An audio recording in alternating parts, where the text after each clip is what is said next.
오늘 우리가 함께 읽을 말씀은 구약성경 이사야 14장 1절부터 32절까지입니다.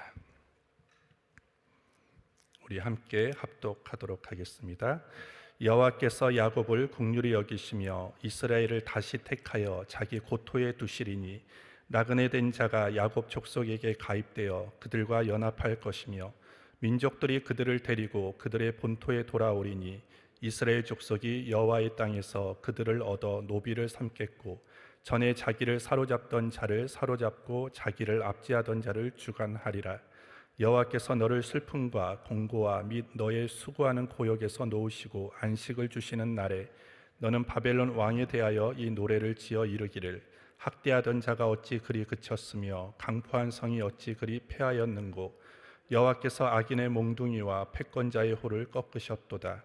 그들이 분내어 여러 민족을 치되 치기를 맞이 아니하였고 노하여 열방을 억압하여도 그 억압을 막을 자 없었더니 이제는 온 땅이 평안하고 정원하니 무리가 소리질러 노래하는도다. 향나무와 레바논 백향목도 너로 인하여 기뻐하여 이르기를 내가 넘어뜨리웠은즉 올라와서 우리를 작벌할 자 없다 하는도다. 아래의 음부가 너로 인하여 소동하여 너의 옴을 영접하되 그것이 세상에서의 모든 영웅을 너로 인하여 동하게 하며 열방의 모든 왕으로 그 보좌에서 일어서게 하므로 그들은 다 내게 말하여 이르기를 너도 우리같이 연약하게 되었느냐 너도 우리같이 되었느냐 하리로다. 내 영화와 음부에 떨어졌음이여 너의 비파 소리까지로다. 구더기가 내 아래 깔림이여 지렁이가 너를 덮었도다. 너 아침의 아들 계명성이여 어찌 그리 하늘에서 떨어졌으며 너 열국을 엎은 자여 어찌 그리 땅에 찍혔는고 내가 내 마음에 이르기를 내가 하늘에 올라 하나님의 뭇별 위에 나의 보좌를 높이리라. 내가 북극 지폐의 산 위에 자정하리라. 가장 높은 구름에 올라 지극히 높은 자와 비기리라 하도다. 그러나 이제 내가 음부 곧 구덩이의 맨 밑에 빠치우리로다. 너를 보는 자가 주목하여 너를 자세히 살펴보며 말하기를 이 사람이 땅을 진동시키며 열국을 경동시키며 세계를 황무케 하며 성읍을 파괴하며 사로잡힌 자를 그 집으로 놓아 보내지 않던 자가 아니뇨 하리로다. 열방의 왕들은 모두 각각 자기 집으로 영광 중에 작업 많은 오직 너는 자기 무덤에서 내어 쫓겼으며 가증한 나무가지 같고 칼에 찔려 돌 구덩이에 빠진 주검에 둘러싸였으니 밟힌 시체와 같도다. 내가 자기 땅을 많게 하였고 자기 백성을 죽였으므로 그들과 일반으로 안장함을 얻지 못하나니 악을 행하는 자의 후손은 영영이 이름이 나지 못하리로다 할지니라. 너희는 그들의 열조의 제약을 인하여 그 자손 도륙하기를 예비하여 그들로 일어나 땅을 취하여 세상의 성읍을 충만케 하지 못하게 하라. 만군의 여호와께서 말씀하시되 내가 일어나 그들을 쳐서 그 이름과 남은 자와 아들과 후손을 바벨론에서 끊으리라. 나 여호와의 말이니라. 내가 또 그것으로 고슴도치의 구렬과 물 웅덩이가 되게 하고 또 멸망의 비로 소재하리라. 나 만군의 여호와의 말이니라. 만군의 여호와께서 맹세하여 가라사대 나의 생각한 것이 반드시 되며 나의 경영한 것이 반드시 이루리라. 내가 아수르 사람을 나의 땅에서 파하며 나의 산에서 발 아래 밟으리니 그때 그의 멍에가 이스라엘에게서 떠나고 그의 짐이 그들의 어깨에서 벗어질 것이라. 이것이 온 세계를 향하여 정한 경영이며 이것이 열방을 향하여 편손이라 하셨나니 만군의 여호와께서 경영하셨은즉 누가 능히 그것을 피하며 그 손을 펴섰은즉 누가 능히 그것을 돌이키랴. 아하스 왕의 죽던 해에 받은 경고라. 블레셋 온 땅에여 너를 치던 막대기가 부러졌다고 기뻐하지 말라. 뱀의 뿌리에서는 독사가 나겠고 그 열매는 나는 불뱀이 되리라. 가난한 자의 장자는 먹겠고 빈핍한 자는 평안히 누우려니와 내가 너의 뿌리를 기근으로 죽일 것이요 너의 남은 자는 사륙을 당하리라. 성문이여 슬피 울지어다. 성읍이여 부르짖을지어다. 너 블레셋이여 다 소멸되게 되었도다. 대저 연기가 북방에서 오는데 그 항우를 떨어져 행하는 자 없느니라. 그 나라 사신들에게 어떻게 대답하겠느냐. 여호와께서 시온을 세우셨으니 그의 백성의 공고한 자들이 그 안에서 피난하리라 할 것이니라. 아멘. 오늘 제목은 두 가지 종말, 두 가지 교훈입니다. 우리 이사야 14장 3절부터 4절까지를 우리 다시 한번 읽겠습니다. 여호와께서 너를 슬픔과 공고와 및 너의 수고하는 고역에서 놓으시고 안식을 주시는 날에 너는 바벨론 왕에 대하여 이 노래를 지어 이르기를 학대하던 자가 어찌 그리 그쳤으며 강포한 성이 어찌 그리 패하였는고. 교재 보겠습니다. 본장은 여호와의 날에 이스라엘, 바벨론, 아수르, 블레셋 이렇게 네 나라가 맞이할 두 종류의 종말을 말씀한다. 우리는 이들의 종말을 보며 우리의 인생에 대하여 두 가지 교훈을 발견할 수 있다. 첫째로 하나님이 인생을 주관하신다. 바벨론, 아수르, 블레셋의 공통점은 당대의 강대국이라는 것이다. 이들은 자신의 권력이 전능하다고 생각할 만큼 교만했으며 강포하게 이웃 나라를 억압했다. 그러나 하나님의 심판 앞에 새 강대국은 모든 땅을 잃게 될 것이고 그들의 역사는 끊어질 것이다. 새 나라는 절대 주권을 가진 것처럼 행동하지만 그들의 종말은 인생의 경영자가 하나님 한 분이심을 보여준다. 그러므로 하나님의 주권을 인정하고 그 뜻을 따르는 사람이 지혜로운 인생 경영자이다. 둘째로 인생은 하나님의 은혜가 필요하다. 이스라엘은 불순종의 죄 때문에 강대국의 틈에서 힘겨운 세월을 보내야 했다. 그러나 여호와의 날에 하나님은 그들과 맺은 언약을 기억하시고 구원의 은혜를 주셨다. 그날에 이스라엘은 슬픔과 공고한 마음을 내려놓고 참된 안식을 얻을 것이다. 우리 역시 하나님의 은혜가 필요하다. 그 중에 가장 중요한 은혜는 구원의 은혜이다. 하나님의 은혜를 체험한 사람은 참된 안식을 얻는다. 인생은 내 힘으로만 사는 것이 아니라 하나님이 주시는 은혜로 사는 것이다. 우리는 역사를 통해 인생의 지혜를 배울 수 있다. 하나님의 뜻을 무시했던 자들은 흥황한 듯 보여도 곧 시들어 버렸다. 주님의 말씀을 따라 믿음의 삶을 살자. 하나님의 은혜가 더욱 풍성할 것이다. 이사야 1장부터 12장은 하나님을 배반한 유다를 향한 하나님의 심판 그리고 회복에 대한 그런 내용이었습니다. 그리고 우리가 어제 읽었던 이사야 13장부터 또 앞으로 읽게 될 23장까지는 유다 주변 국가들이었던 10개 나라에 대해서 하나님께서 심판하실 것이라는 사실을 경고하고 있는 내용입니다. 특히 어제 읽었던 이사야 13장 그리고 오늘 우리가 함께 읽었던 이사야 14장부터 24절까지는 바벨론에 대한 예언입니다. 그리고 25절부터 27절은 아수르를 향한 심판의 말씀, 그리고 28절부터 32절은 블레셋을 향한 심판의 말씀을 다루고 있습니다. 오늘 본문을 통하여 우리가 알고 실천해야 될 것이 무엇인지를 살펴보겠습니다. 첫 번째로 모든 역사의 주관자는 하나님이십니다. 13장부터 23장까지는 유다와 연관이 있는 주변의 10나라를 향한 하나님의 심판 예언이 기록되어 있습니다. 바벨론과 그리고 블레셋, 그리고 모압, 다메섹, 구스, 애굽, 아라비아, 두로 등에 관한 예언의 말씀들로 채워져 있죠. 이방 민족에 관한 예언들, 이것은 유다와 마찬가지로 그들이 하나님 앞에서 교만하고 그리고 잔인하고 강포하고 불공정한 그런 죄를 저질렀을 때는 오늘 유다와처럼 그들도 하나님 앞에서 심판을 받게 될 것이라는 내용입니다. 이러한 심판의 예언을 통해서 우리가 알 수 있는 것은 무엇입니까? 이것은 하나님께서 선택한 어떤 유다, 선민뿐만 아니라 이방 나라도 역시 하나님의 주권 가운데 있다라는 것입니다. 세상의 모든 나라가 어떤 우연이나 아니면 그들의 군사력이나 외교력에 의해서 흥망성쇠가 이루어지는 것이 아니라 절대적으로 하나님의 뜻에 따라서 하나님의 손에 의해서 흥망성쇠가 정해진다라는 것을 가르쳐 주는 것입니다. 아무리 강한 나라도 하나님께서 버리시면 망하게 됩니다. 하지만 아무리 작은 나라도 하나님께서 일으키시면 그 작은 나라가 세계를 제패할 수 있다는 것을 우리에게 알려주는 것입니다. 따라서 온 세계가 하나님의 주권과 하나님의 섭리 가운데 있다라는 것을 오늘 이 13장부터 오늘 23장까지는 우리에게 알려주는 것입니다. 마찬가지로 모든 나라의 흥망성쇠가 하나님의 주권과 그리고 하나님의 뜻에 있는 것처럼 오늘 저와 여러분들의 인생도 누구의 손에 달려 있습니까? 하나님의 손에 달려 있는 것입니다. 우리의 인생이 흥하고 우리의 인생이 망하는 모든 것이 우연이나 아니면 나의 어떤 노력과 그리고 내가 어떤 추구하는 것에 의해서 결정되어지는 것이 아니라 철저하게 하나님의 주권과 하나님의 뜻과 하나님의 손에 달려 있다라는 것입니다. 이것을 우리가 인정하고 믿는다면 우리는 하나님 앞에 겸손하게 살아갈 수 있죠. 그렇기 때문에 우리는 날마다 이렇게 기도하면서 살아가야 됩니다. 하나님 아버지, 우리의 인생은 아주 연약하고 점과 같은 인생입니다.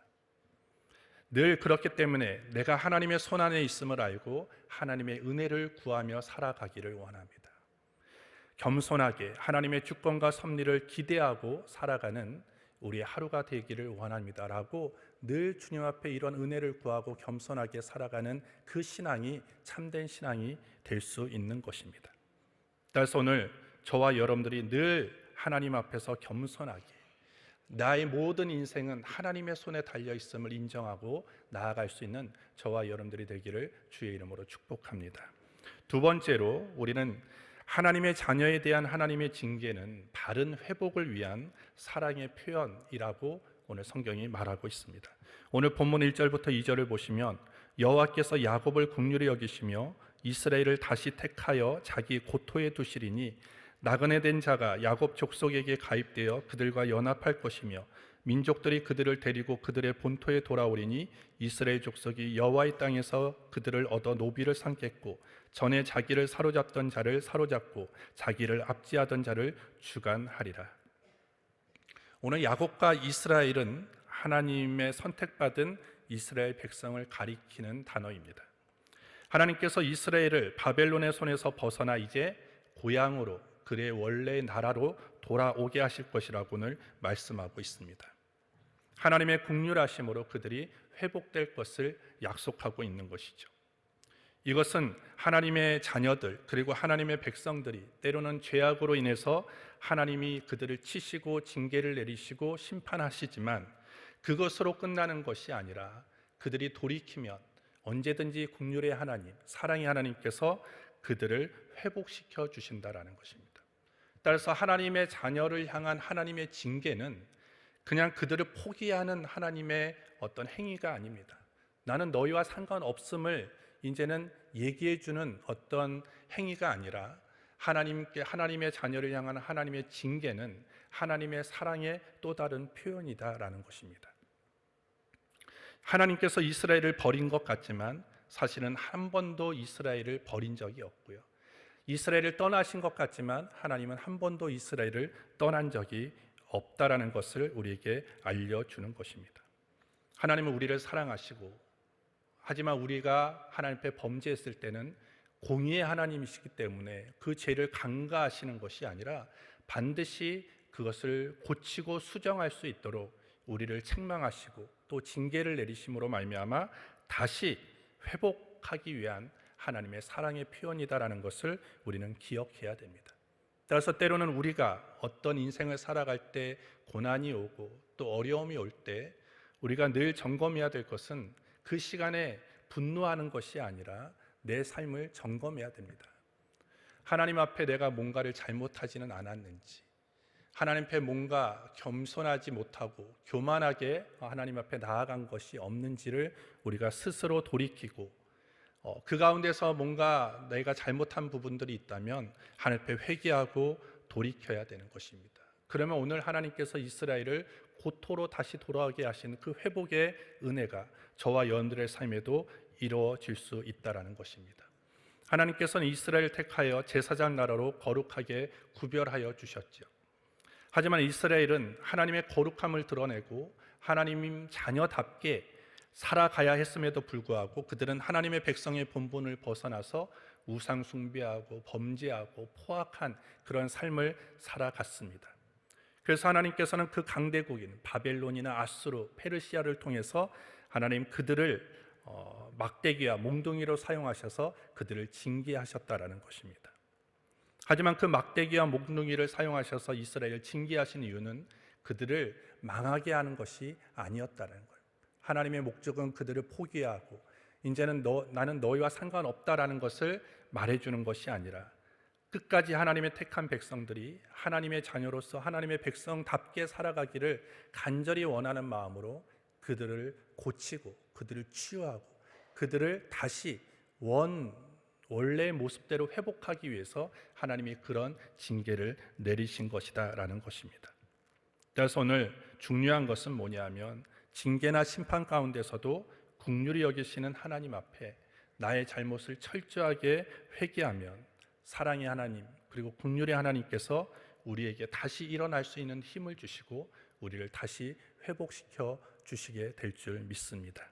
따라서 하나님의 사랑은요, 진짜 따뜻한 하나님의 사랑이라는 부분으로 표현도 되지만 하나님은 공의의 하나님이시기 때문에 그 우리의 불의를 그냥 두고 보시는 분이 아니라 그것을 고치도록 징계와 또한 때로는 벌을 통해서 우리가 그 잘못된 길에서부터 하나님이 원하시는 그 길로 돌아오게 하기 위한 그런 벌로 하나님 징계로 하나님 우리를 이끄신다라는 것입니다. 따라서 우리가 자녀를 우리가 교육하고 양육할 때도 그렇지 않습니까? 자녀를 사랑한다고 해서 그 자녀가 어떤 일들을 하고 어떤 행동을 해도 다 잘한다 이렇게 해주지 않잖아요. 잘할 때는 칭찬하지만 그 자녀가 잘못했을 때는 철저하게 벌을 내리고 징계를 내림으로 인해서 자녀가 잘못을 깨닫고 원래 자리로 돌아오게 하기 위하여 우리는 벌을 주고 또 때로는 책망의 말도 한다라는 것입니다. 우리 하나님의 사랑은요, 때로는 따뜻함으로도 우리에게 다가오지만 이러한 징계와 그리고 이런 책망으로도 우리에게 다가온다는 것을 아시고 우리가 고난을 당하고 또 때로는 힘든 그런 상황 속에서도 하나님이 우리를 버리신 것이 아니라 우리를 더 하나님의 자녀답게 세우시고 회복시키기 위하여 그런 징계를 내리신다는 것을 믿고 잘못을 회개하고 주님 앞에 돌아가는 저와 여러분들이 되기를 주의 이름으로 축복합니다. 세 번째로 우리는 하나님 앞에 교만한 자가 되지 않아야 됩니다.